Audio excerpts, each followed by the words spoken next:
super excited to be here.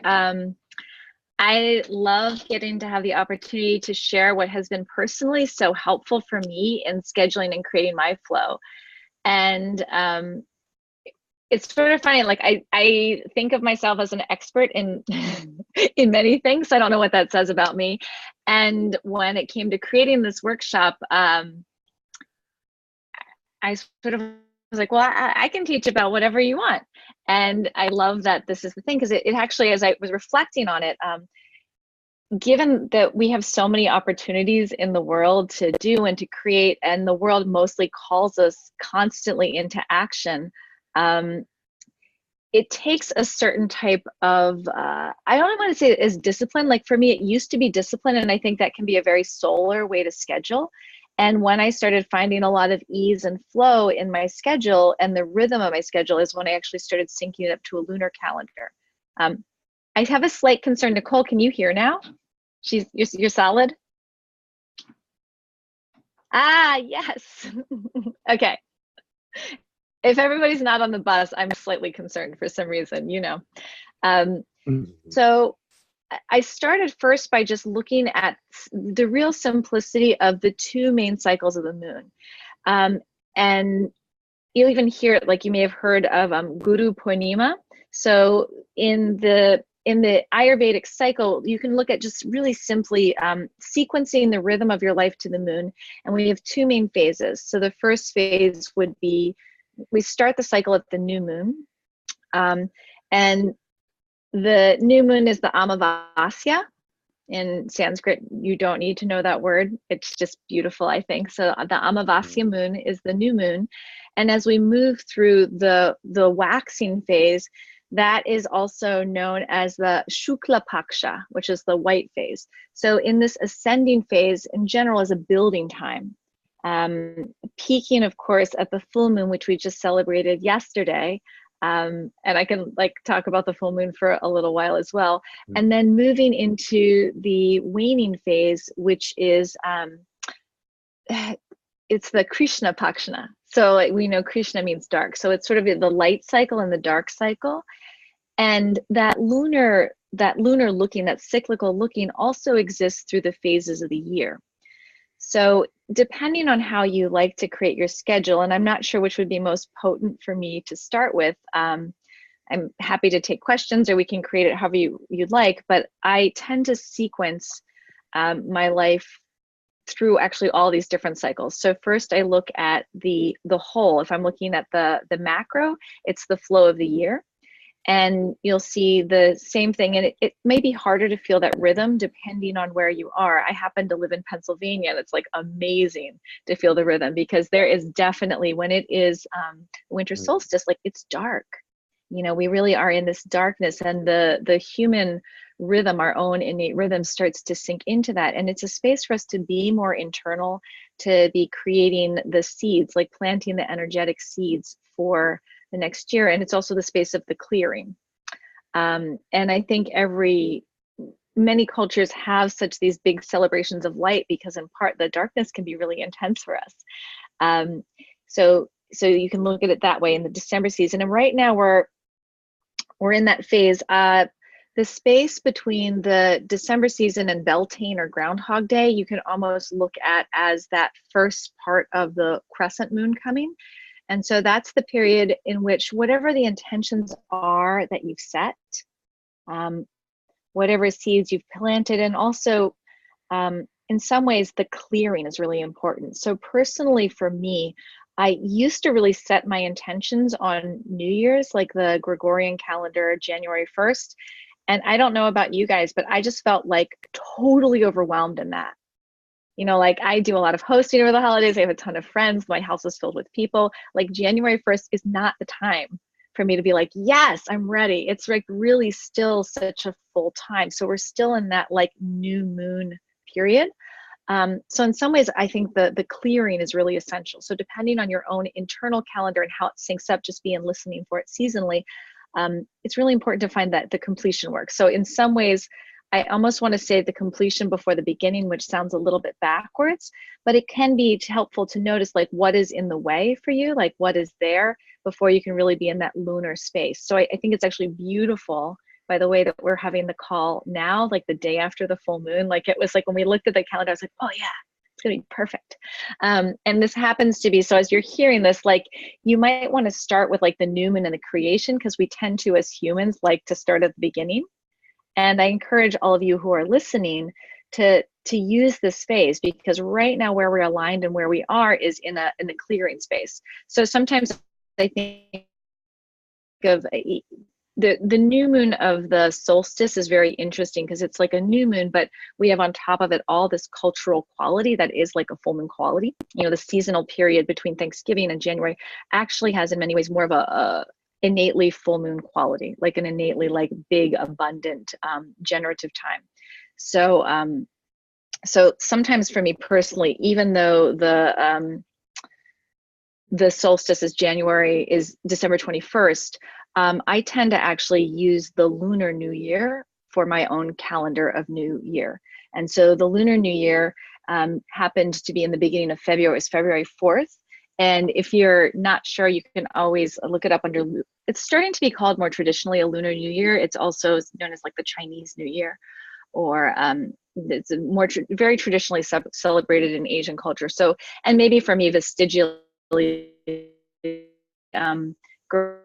Hawaii, the Chinese, their Lunar New Year was way more popular than like that sort of felt like the big official New Year's. So I mean, that might be why it feels like that. But I just feel personally like after, it's like January is such an interesting time of clearing, that I feel like the energetic start of the actual seed planting happens more around that Lunar New Year. So, okay, so I'm going with the macro and the micro kind of at the same time. Hopefully you guys are brilliant and tracking with me, I think. If you have any questions, please like give me a sign. Could be like however that occurs. So in that new year period, in that new moon period or the new year period, is when you would set your intentions. And a lunar intention is energetically very distinct from a solar intention. And most of our culture is aligned to a solar intention cycle. I'm going to achieve this. I'm going to do this thing. I'm going to like, I don't know, 3-year plan, 5-year plan, 10-year plan. Like you guys get the sense of that, like the nature of it. It's very like achievement oriented. It tends to be goal oriented. And that's very distinct from lunar style. So in most of you have done yoga teacher training, so you can almost think of it as correlated to like Ida and Pingala Nadi, right? So Pingala, the more solar Nadi, is just, it's piercing, it's direct, it's bright, it's light, it's the angular quality, distinct, direct. And that would be the do it quality. Pingala is meandering. It is more internal, more intuitive, and it's an allowing or a permitting. So when you're setting a lunar intention, it's not the same thing. It's asking permission or asking for the ability to notice what is already there. It's allowing yourself to deeply receive or to tune into the subtle vibration. And so for that year or the month, whichever cycle you're on, in that lunar phase, it may be like, may I be aware, or may I allow the flow of grace to move through me. And of course, your intentions may be different from mine, but that's how I would phrase it. It could be, may I notice. It's an invitation in. It's allowing yourself to uncover something or discover something within yourself. Is that clear? Yeah, okay, perfect. I got mostly nods. Jason, yes. All right, perfect. And then once you have set that phase from, you'll notice, and for women, men have their own moon cycle as well. You just don't have like the physical evidence that we do as women. So innately, if you are out and living in connection with the moon, and some of the practices include moon gazing, giving yourself enough downtime, being in an internal phase, most women tend to cycle with the moon. And so the cycling would be bleeding on the new moon, ovulating on the full moon. If you have high pitta, by the way, you might be opposite. So pittas tend to flow opposite. And some of you are like, oh yes. And I know for me, I tend to be pretty equally pitta vata. So in this, like my cycle actually flip-flops based on the season, which is just what it is. I used to like really resist that. And I was like, you can tell a pitta because I was like so committed to staring at the moon. So it would change my cycle, which, right, that's pitta. I'm going to dominate this moon thing. Yeah, it really did not like work out for me that way. Anyway, so then I just like accepted it, which is great.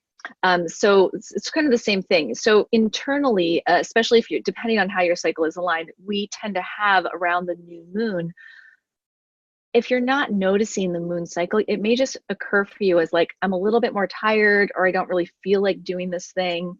Like there tends to be a natural inward drawing energy for us, especially around the energy of the new moon, especially as women, if our cycle is aligned with it.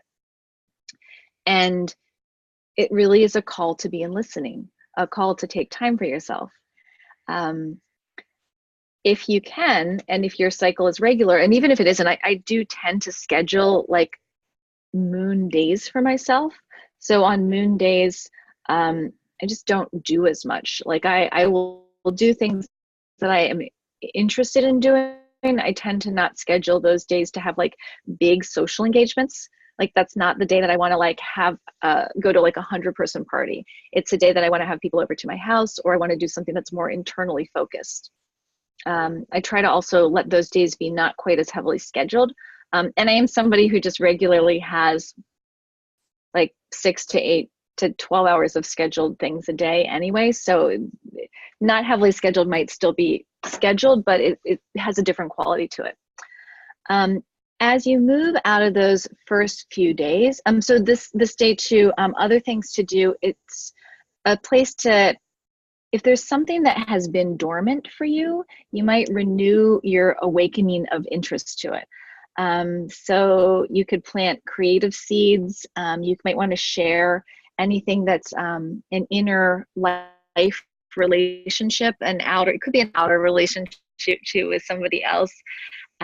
So that's like about first to 3 days.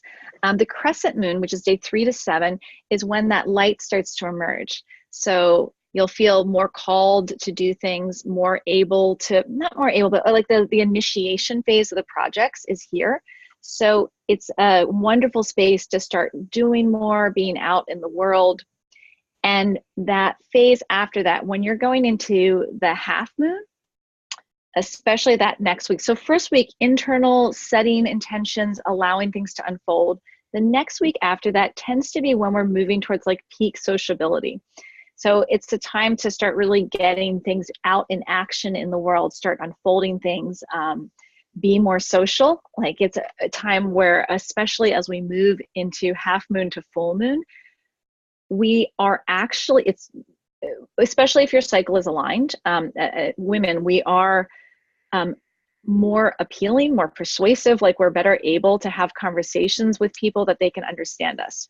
It doesn't really make any logical sense, but that's actually, it's been, they've done some interesting studies on it, and it's a wonderful time. And you might naturally feel yourself like spontaneously calling people or wanting to be more active or more of an outward drawing energy. And then full moon is the peak. This is the peak creativity and fulfillment. And you guys may have noticed, did anyone notice there was some big energy flow happening Monday and Tuesday? Sometimes if you're not prepared for it, it can be actually overwhelming, but lots of energy out for people. If you are kind of out and doing lots of projects, it's a great time to have like sociability. And then this period that we're in right now is the waning moons, the Krishna period. So day 15 to 19 is harvesting like the fruits of the month. So whatever projects you've started, this is the time to be in the collaborative work and starting to bring those projects toward completion. There's a lot of other aspects you can look at too, including if you follow any of the Western astrology, this specific full moon was in Virgo. So the the orientation that might be really helpful is, this is a wonderful, if you know any Virgos, they love organization. So this is a wonderful time to move to completion products that might need like just like clearing your space, having things organized, some type of clutter stuff. And then that final period, like the third quarter, day 19 to 23, it's a good time to focus on completing creative projects. So pulling that creativity cycle, like harnessing it, and you'll feel the end wave coming. This would be almost, if you were teaching class, it wouldn't be the solar peak. It would be like the lunar peak of class, like the peak intensity pose of the, like the hip opening pose on the floor. And then finally, balsamic moon is the, like the last 5 days, days 23 to 28. And that's the time to just release the stuff, like compost it, which means like use it for the next cycle, integrate anything, let it go. Also the internal work. So the digestion and the absorption process, which is like what really came about as a result from this cycle. Like, what did I gain? What was I present to? Whatever the work is that you do, how, so you can absorb and absorb it for the next cycle. It might be that you're journaling. It might be that you're talking it through, or in some way creating it. Sometimes I don't as much anymore. I have a toddler, so like so many things have shifted in my life, but I used to actually like go through and I'd like clean my altar at the completion of every new moon. So I would just like go through, take everything off, and altar can be anything. It could be any space that really is like a mindful space for you, but I would sort of put what was away, and I would actually have like a blank space right around the new moon. And then depending on what came to me, I would integrate or create the pattern for the next cycle. So it might, and usually something to do with seasonally. So that's that's when we're looking at the flow overall of the lunar cycle. And then on the macro, you can translate that to the year. And we have that same cycle of like fullness.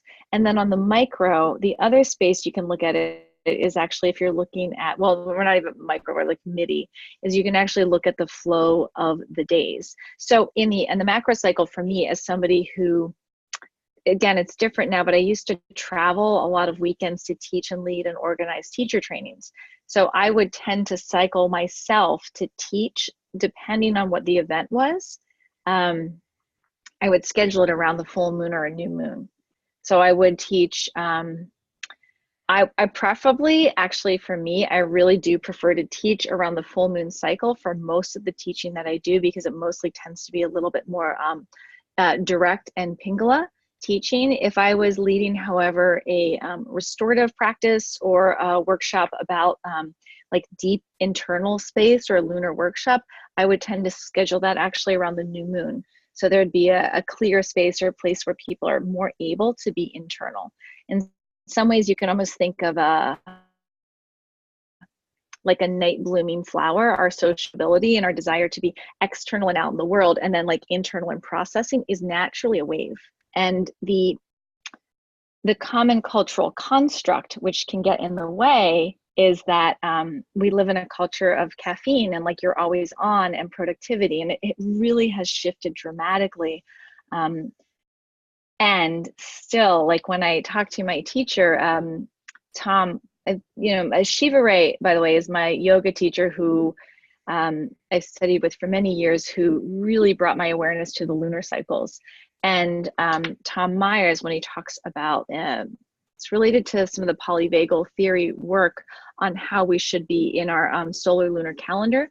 But for, according to Tom, we would ideally be in like go mode and like the Pingala direct mode for probably only 1/4 of our time. The rest of our time should be spent in rest and repair. And we live in a culture that does not really foster that. That fosters this idea that we should be like on and performing. And that, I could go on and on, by the way, about like the effect on women's hormonal cycle and like blah, blah, blah. And, in things like the imbalance in progesterone and estrogen and what that leads to and hot flashes and yada yada. But mainly what there is to know is when it comes to the quality of your ojas, like the luster of your vitality, so much of that is linked to actually bringing your own rhythm, the schedule of your rhythm, in line with the innate rhythm that's already happening. So if you can start to tap into what's there, it's just like surfing, you know, like you wait, sorry, I live in Pennsylvania now, so nobody surfs, but you wait for the wave, you know, like you're not gonna fight, you can't like fight the ocean. And it's just so obvious if you're ever, I mean, everybody has been, I think, in the ocean. Like if you can't, you just go like, oh yeah, I'm just gonna like, go through this wave. There's a real rhythm to just riding the wave. And once you do it and learn to do that, there's complete ease. And it's a very similar but more subtle rhythm with our lunar cycle. I'm going to pause and see if anyone has any questions. And then if not, I'm going to move on to talking about the weekly rhythm, if that works for you guys. Any questions? Okay. All right. Daily rhythm, like weekly. I think what we'll do is like weekly and then daily. Does that work? Yes. Okay, sweet. All right. So when it comes to a weekly rhythm, in Ayurveda, and you can also hear it in, if anyone speaks anything other than English, you can hear it in other languages too. Each day has the energy of a specific planet, or is an honoring of the planet. And I mean, so, like, I don't know exactly how I believe it. Like if it's that it actually is like, this is the innate vibration of the day. It occurs for me like that now. But I also think there's something wonderful about having a somewhat regular rhythm of creating it for yourself. So I'm going to start with Monday. Monday is Moon Day, so the day of the moon. And I really believe the innate resistance that those of us that have to work on Monday have is because it's a lunar day. So Monday, there's naturally a lunar quality to the day.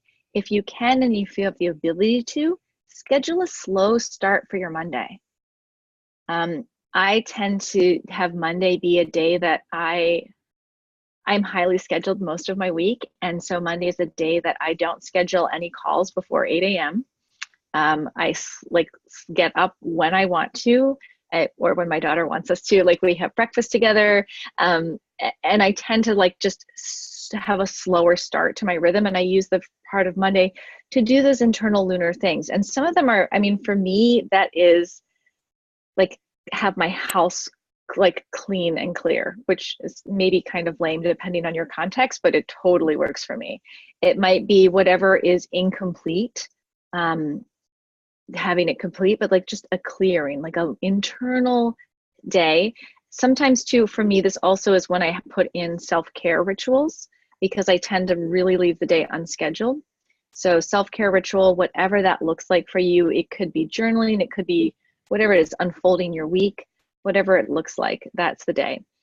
Tuesday is Mars. So Mars is the planet of like physicality. It's a great day for teaching. If you teach yoga, if you're in a physical practice, it's a great day to move. And you may feel that like Tuesday, people want to get shit done. Very different from Monday. So wonderful day to like get stuff in action. Wonderful day to get stuff done. And like if you've done your Monday, you're grounded and you're ready for your week. Wednesday, Mercury, in French it's like mercredi is Wednesday, is the day for communication. So great day to schedule. I teach yoga and I do a lot of coaching. So I tend to schedule my Tuesdays as big client days. Like I will teach lots of people. Wednesdays is when I have a lot of conversations. I communicate with members on my team. I'm just in communication. Great day to really be in touch with people. Excellent day for communication. Thursday is Jupiter.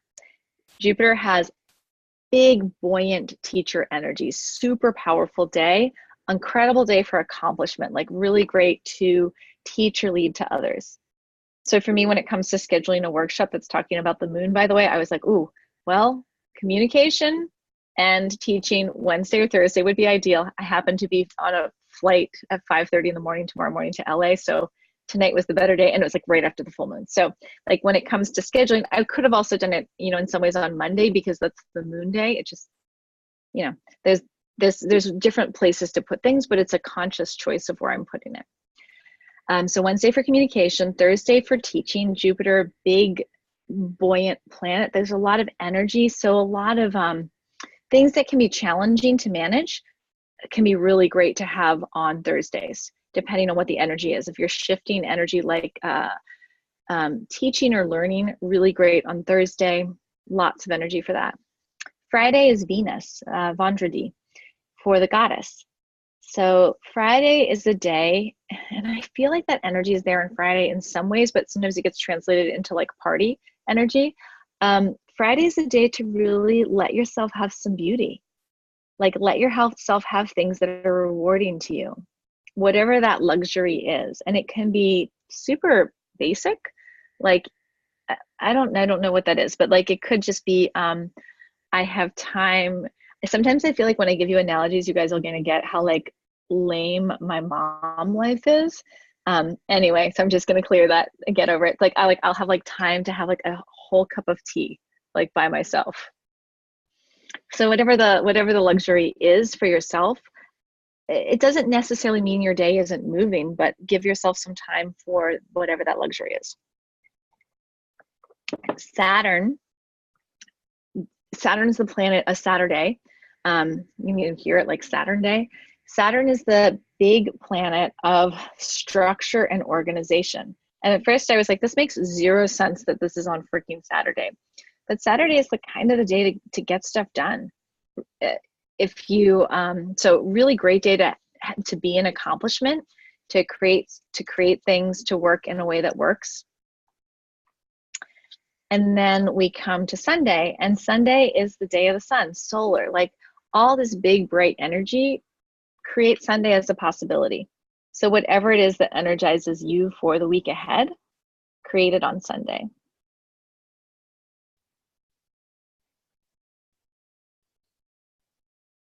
It's really sweet that you guys are also diligently writing. I'm taking it as a good sign.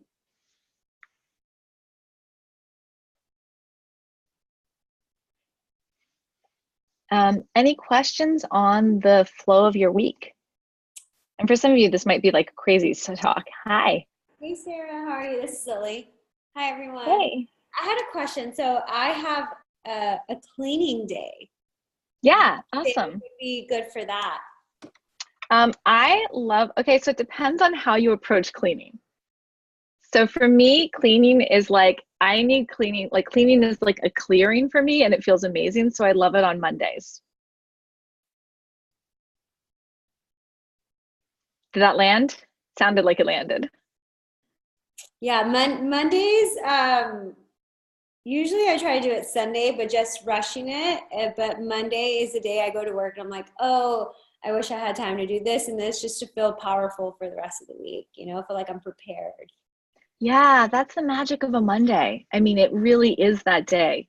Like if you align your Monday like that, you will get so much juice when it comes to the rest of your week. Yeah. I used to think of it as like I didn't have time to do that on Monday and I had to just like jump into my week. But what I found is by really like letting myself ground and receive the Monday, then the rest of my week made sense. Yeah, and cleaning, does that go along with like meal prepping or setting up and like your meals for the week as well? Totally. And sometimes if you're meal prepping too, depending on your meal prep and your flow, like sometimes I would put that on Saturday because of that Saturn like structure, like going and it may be that you shift it, like you go and get your food and you do all your supplies on Saturday, and then like the actual prepping of it Monday would be like the leisure of like, you know, like that meal prep part where you're like, okay, I'm just like putting all my things here and it's like grounding it and feeling settled. Yeah. Whereas like the running around and getting all the stuff is like a Saturday thing for me. No one's at the grocery store either day. Yeah. So it'd be a good day. Thank you. Totally. Yeah, thanks. Anybody else? Any questions on like the monthly flow or the weekly flow? Hey, yeah, I have a question about Sundays. Could you go a little bit more into that? Yeah. So for me, I used to, so Sunday's the day of the sun. Sun is like the center of our solar system. I'm like hoping that's right. I'm pretty sure it is. So when you're a lot, like, so if you think about what it is that fuels you or gives you energy and like really sparks you, it's the day to pursue and follow that.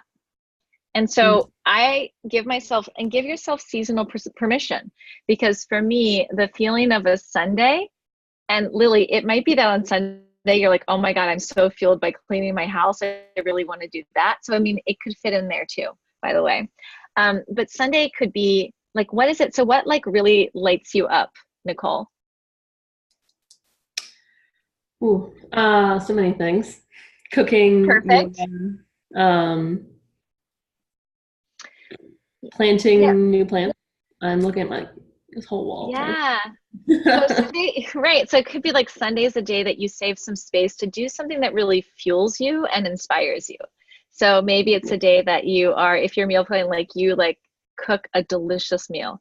I am a total fan. For me, one of my favorite things, I freaking love hosting people. Like I love cooking for people like no other.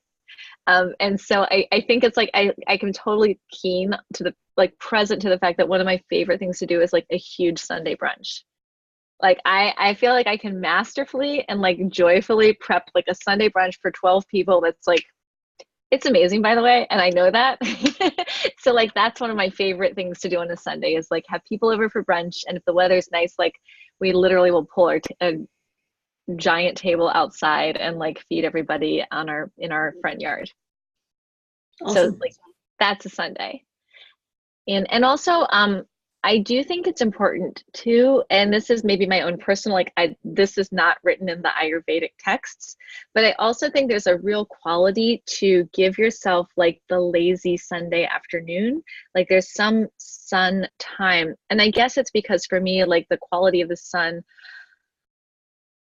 I feel it so strongly in Hawaii. You always like take a little siesta in the afternoon. Like it's just so hot. You really don't do something major between like 1 and like 3.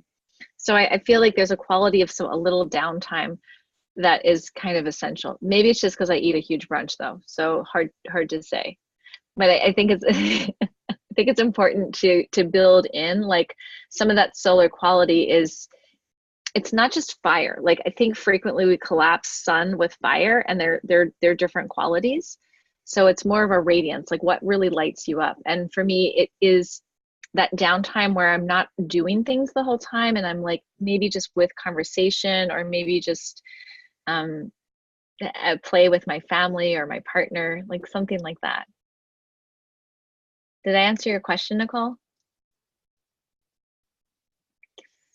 Winning. Anything else, guys?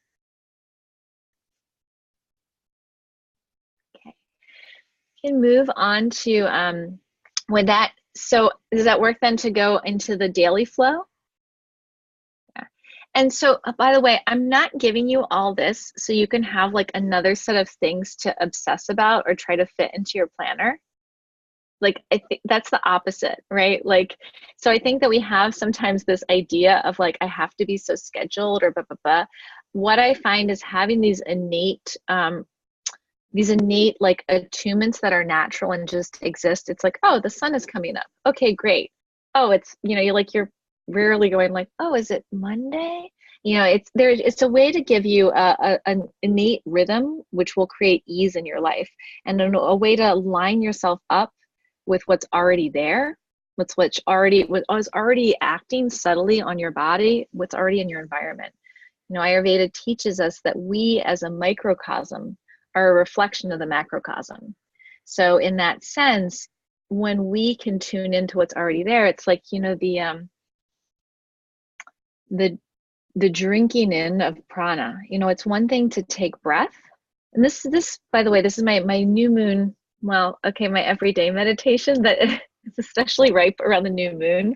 And one of my favorite things to do, I usually get up in the morning when it's dark. And is I sit and I start to imbibe my breath, and then really let myself receive the prana that's from the breath. Like a prana is the innate energy that we all have. And so when we do pranayama, it's like breath work, yes, but it's also really like learning to create and attune the subtle energetic field of the body. And as you start to really imbibe prana, there gets to be this awareness that you can have almost, it's at the cellular level. So there's this way of just being that your cells become nourished. And this is a sustaining practice. Like, I did not need this in my 30s, by the way, but like, I wish I would have known it earlier. There's an incredible quality to really tuning into the cellular nourishment, to like letting yourself be nourished by what is already there. Because we can just miss it. And Ayurveda is about the digestibility, like really taking in. So this alignment can, in so many ways, allow us to be nourished by the environment that's already there. So my invitation, like all of this for you, is just a way to let yourself surf and be attuned to the natural rhythm that you're already experiencing. But it's like right now, for some of you, you're just standing in the waves are like, and there's a lot of fatigue in that lifestyle. And I think it's, for me, like this rhythm became much more important. I used to get on I used to fly almost every weekend to go teach. So I started noticing a lot of depletion. And it was confusing for me because I was like teaching yoga and like living this life that was so magical in so many ways, but I was getting exhausted. And I would like arrive and just like, you know, like look real haggard pretty much. So this is just, these are just tools for your own sustainability, you know?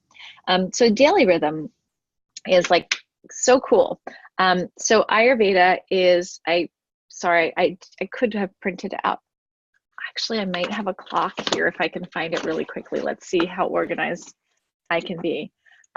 So daily rhythm is organizing according to the day. And so if you know anything about Ayurveda, we have the 5 elements, which turn into 3 doshas. And so the 3 doshas are vata, which is air and ether, related to the central nervous system. So people who are vata tend to really like central nervous system, like home base is your brain, right? It's in your head. So people who are high vata tend to be very creative, very cerebral. And we all have vata within us. And if you think of air, it's all about movement. And if you think about a lot of movement of air on your skin, it has your skin get like rough and dry. So there's a quality of vatas that they're creative, they can be a little erratic. They tend to have, they either tend to, and that erratic shows up in their physical form as well. They either tend to be tall or short. They may have like wild hair. I see you. You're a vata, it's perfect. Creative, they love lots of things. Vatas also love to talk. You know, like wind comes out of their mouth. I'm vata, that's why I'm like, oh, talk for an hour? Great, got it, no problem. The other nice thing about vata is you're lighthearted. You know, like there's a lightness about you. Like you tend to not make things like heavy. That's the kappas. They like to do that. Yeah, but vatas don't make things too meaningful. They'll also get really excited about stuff. And then they'll put like lots of things in their schedule. And then they'll not be able to do all the things because they'll be late for them. But it's okay.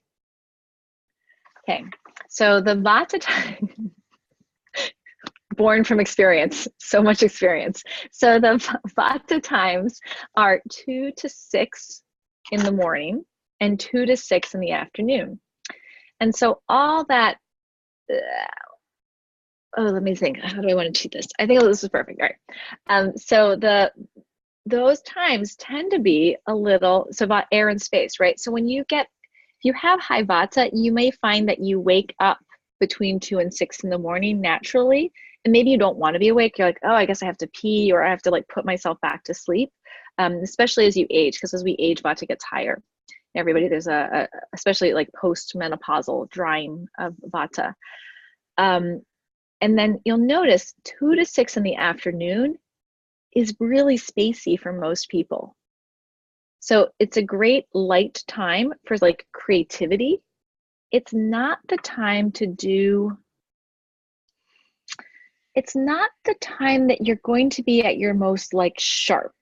So if you need to be sharp and precise, probably don't schedule that at 2 o'clock or 3 o'clock. You'll also notice that when Vata is there, like Vata doesn't regulate energy super well. Vata can bring a lot of energy to the table, but then Vata forgets and uses it all. And then Vata is exhausted. So that's why frequently like coffee time for people ends up being in that 2 to 4 window. That makes sense? So after Vata, we have, traditionally I talk about Pitta, but Kapha time is next in the calendar. So I'm going to start with Kapha. So Kapha is almost the opposite of Vata. Kapha is earth and water mixed together. So what happens when you mix earth and water? Anyone? Mud. Yes. Thank you. Thank you, my Kapha friend. So earth and water together is mud. And if you think of mud, it's like, if you put your hand in mud, it's like soothing and cooling. And like, nobody does air facials, but people do kapha, like people do mud masks. They take mud baths. It's really grounding and soothing. And it's really stable and strong. And like, there's something really, I don't know if you've experienced this ever, my friends, but like, if you put like in a hot summer day, if you put your feet in like a little bit of mud, it's like, it's kind of gross in a sense. Sorry. So that's not a kapha trait. Grossness is not kaphic, but like, it's kind of like soothing. There's something like, about it. And that's sort of the quality of kaphas. They're just, especially if you have high vata, which I do, they're very soothing to be around. Now, the downside of kaphas, so like your vatas are so light and airy, but they can be like kind of erratic. Like you don't want a vata to navigate you through like a city in rush hour traffic. It would be very stressful. Trust me. Ask Christina, who's been in the car with me. She's like, yes, it's very stressful. I don't understand why you're using navigation. And I'm like, I don't know how to get out of here. But your kapha can get a little bit like stuck in the mud, literally. So that same density that makes them really stable can make them a little too heavy. So just like, and fall is the vata season. Late winter, early spring, aka right now, is the kapha season. So the kaphas in the house may have like some extra congestion or heaviness going on. It might be harder for kapha to get out of bed in the morning. And so the kapha time, so kapha, we have, there's a lot of words I used because I'm a vata, but some of the big words for kapha is regularity and stability. So the kapha time is next. Kapha time is from 6 until 10 a.m. and p.m.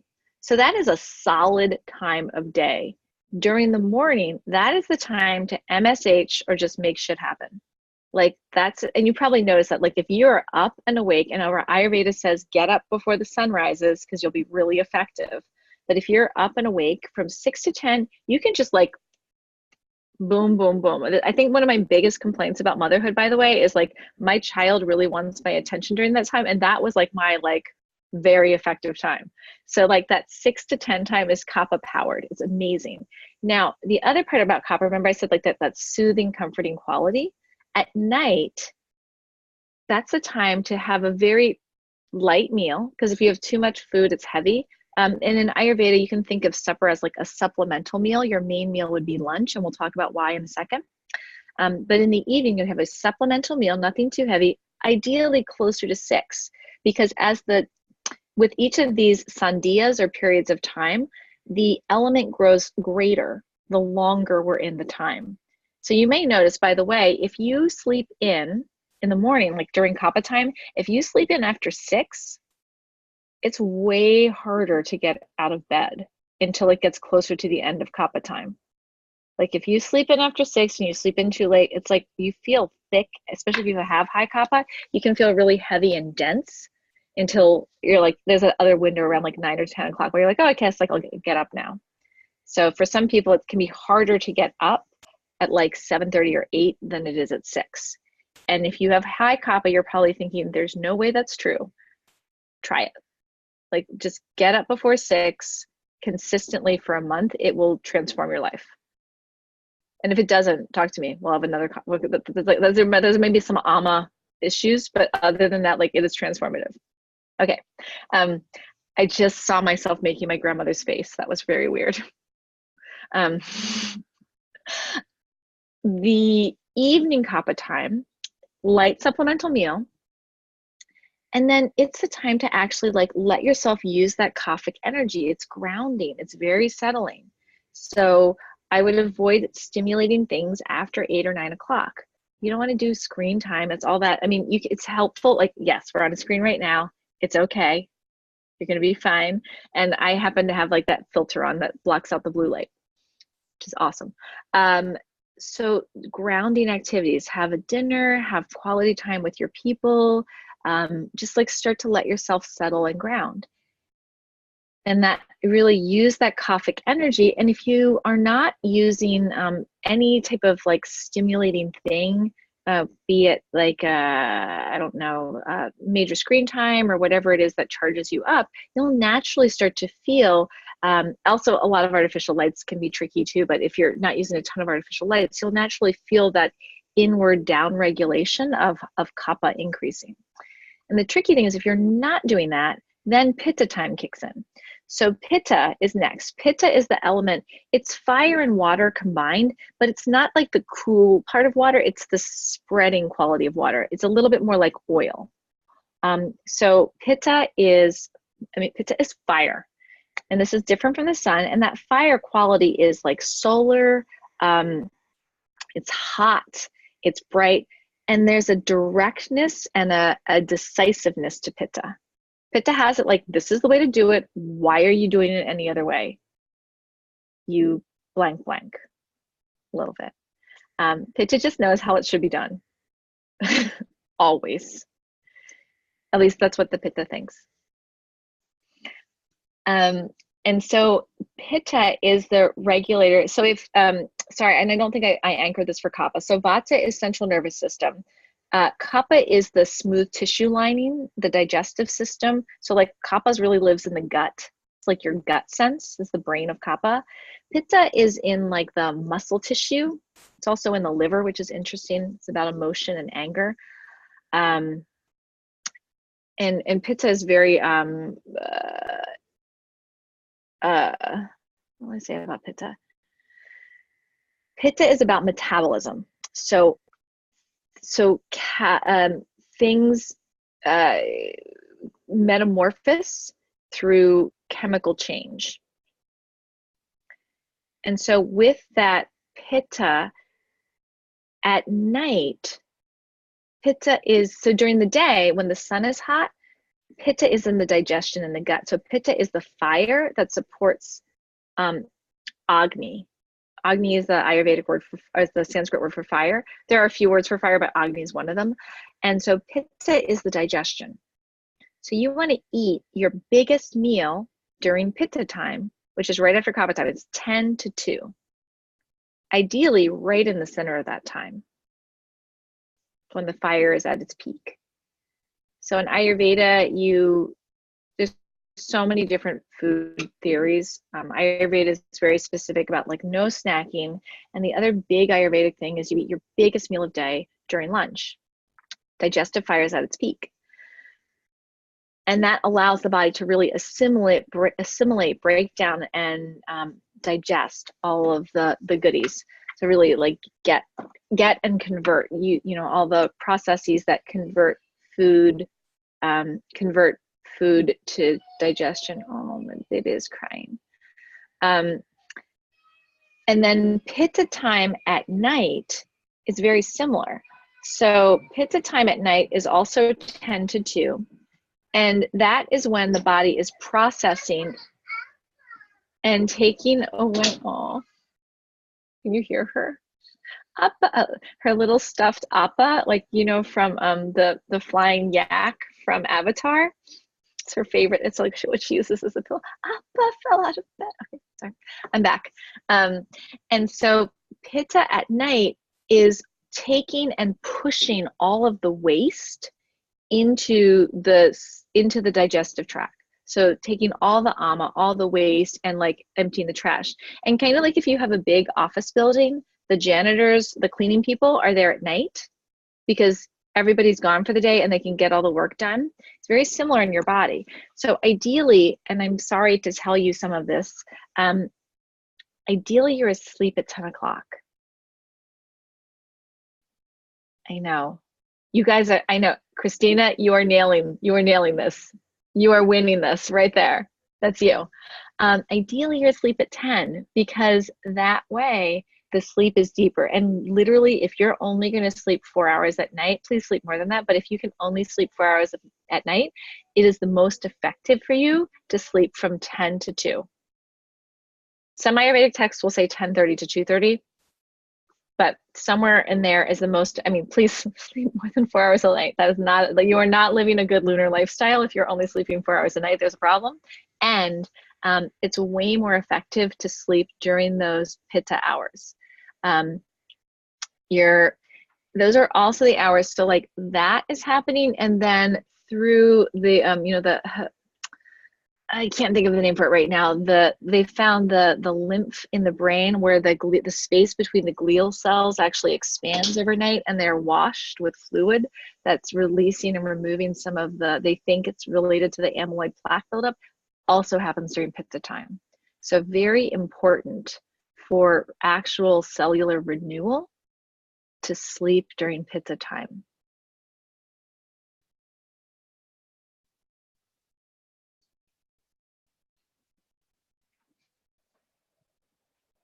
Okay, so to review,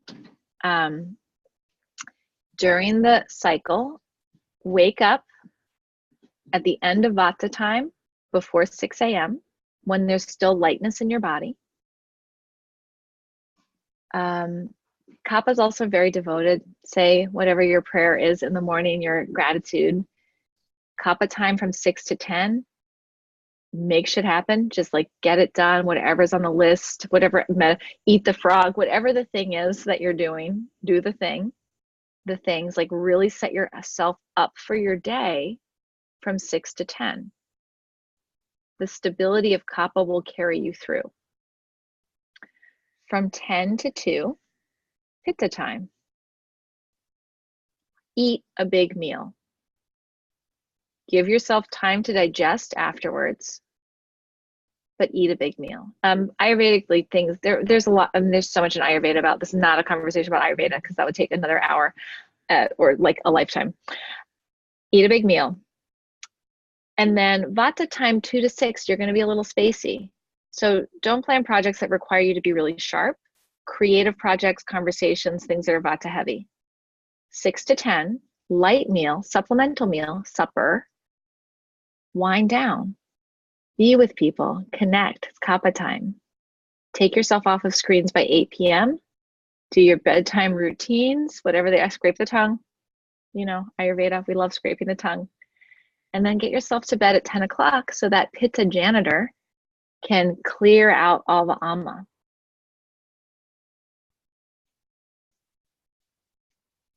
And sleep from 10 to 2.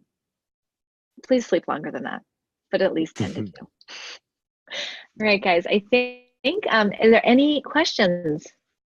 Dan, I'm so proud of myself for my timing, by the way. I like really got through everything I wanted to get through. That's impressive. You're saying, what was it? Stability, and what was the other word? For Kappa? Kappa? Regularity, stability. Yeah. I actually think my inner Kappa is like starting to come out.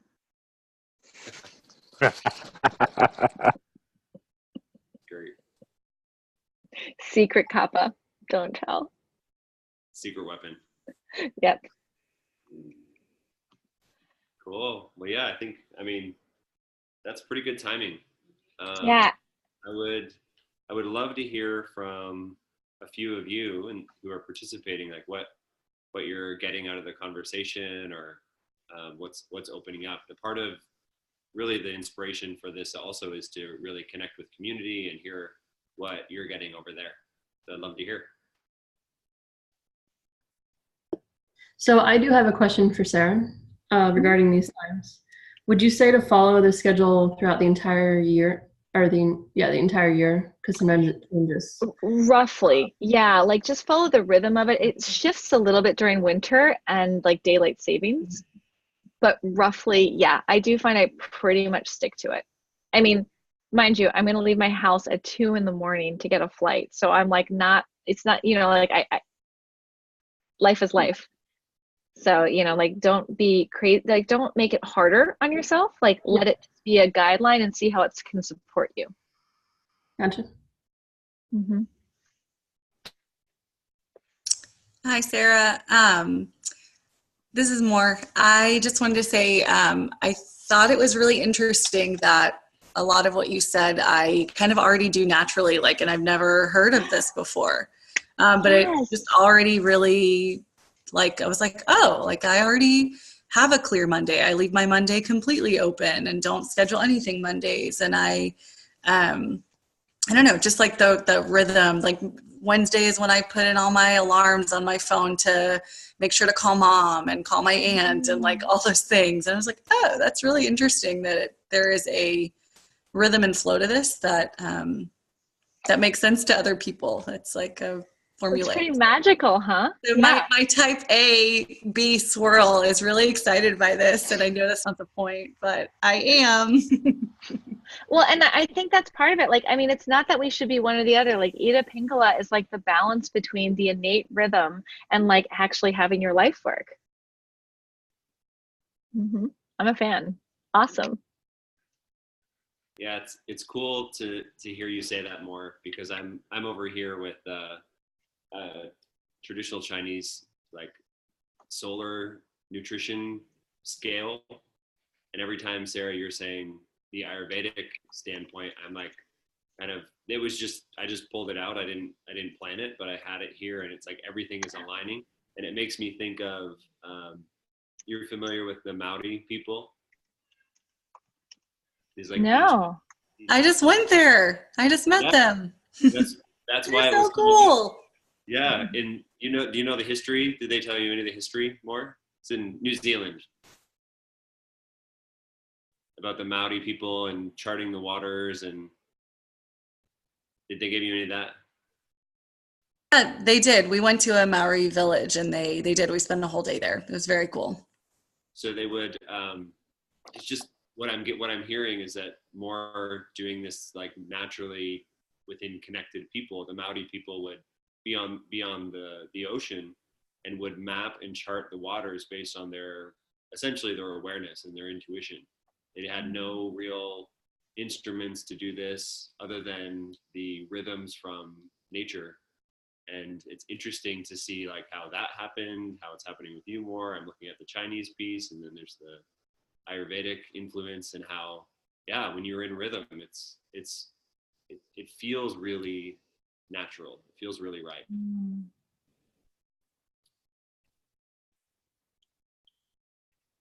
Cool. Well, thank you all for attending. Sarah, can you share, just if you have your phone and you want to follow like what Sarah's up to, can you share like your Instagram, your... Sure.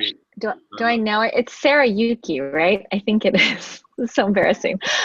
Yeah, my Instagram is Sarah Yukie. My middle name is Yukie. I founded a nonprofit called Create Karma, and we lead awesome trainings. And I really do believe that wellness is this integration.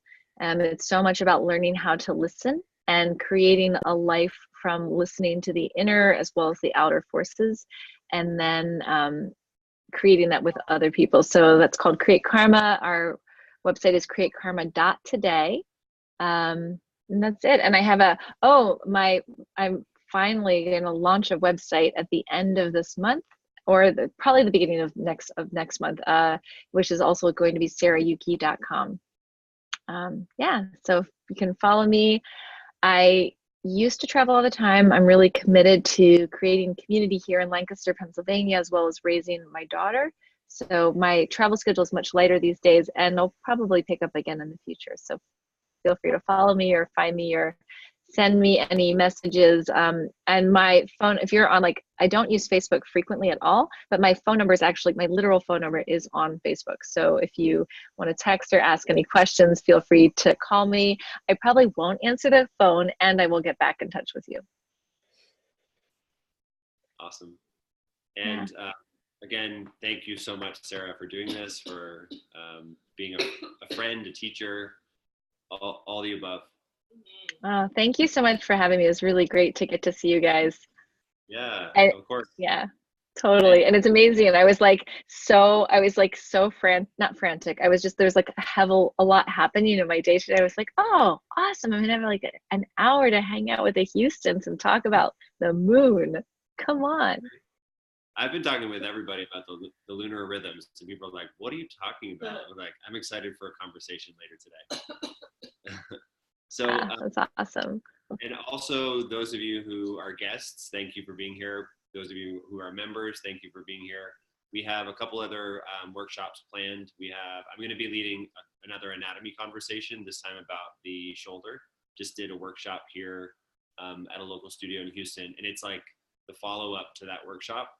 And then we have another one happening next month about it's an introduction to Bhakti Yoga, and we're going to do some chanting online, and a really good friend of ours. And then we have Sarah. There's a project that we're putting together to go to create karma and do some work with a friend of mine, Andreas, who's a researcher, and he is going to come on and do with a perfect scenario. We'll collect all the information from all the data from that weekend, and he's going to give like a breakdown of what we collected and some of the early whatever we find from whatever he collects before we write and we publish. So lots coming up, and I'll be in communication with those of you who are guests, and we can generate a conversation there. But other than that, I think we're complete for the evening. If anybody has anything. Okay, guys. Thank you. Thank you. Good night. Thanks so much. Bye, Thank guys. you so much. Thank you, guys. Thank you. Now get some rest. Yeah, right?